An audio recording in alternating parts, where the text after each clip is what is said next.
Maayong gabi ka natong tanan sa tanang mga nasakitan atong pag-aubanan, tanan gibiyaan, dili po nato pasagdan.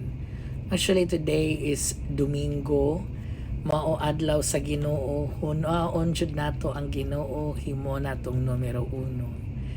So, nawagtang yung kong pila ka semana or buwan nga wa ko ga live kay nay mga tawo nga pakialamero ambot ug moasenso pa pod sila.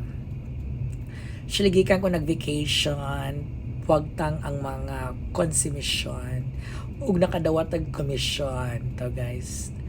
Actually every day is a blessing, so pasalamat ta sa Ginoo. So ako na i-chika karong gabi para sa mga tao nga moingon og pag naka daw sa Maynila, ang mga Bisaya pag moari sa Maynila niya kung magstorya na sila Tagalog, hilas na kuno. Guys, ang mga sa Tagalog di kasabot og Bisaya. Ug ang Bisaya pod magstorya og Tagalog na makabati sila. Ikaw ba day palibutan every hour, minute, second puro Tagalog? Dili ba nga magstorya mo makalito kag Tagalog?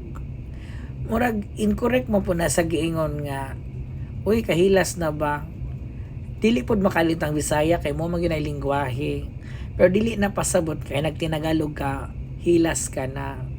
Guys, atiman na ikaw ba'y magtrabaho bisag kuyog ni musbalay puro Tagalog, dili ba ka maapektuhan og tan-awag mag in English ka imong kuyog puro mga foreigners, di ba? Murag madala po na imo pero wa joy nag-ingon nga naghinilas nga porket nakaari lag Manila, haler di nakatigo magbisaya, dili na paghilas-hilas.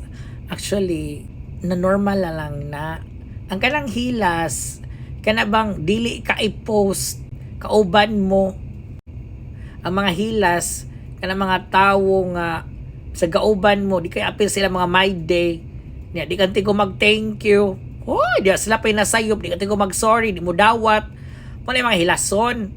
Pato ko maingon guys, enjoy mga tawa, wag tang ang problema.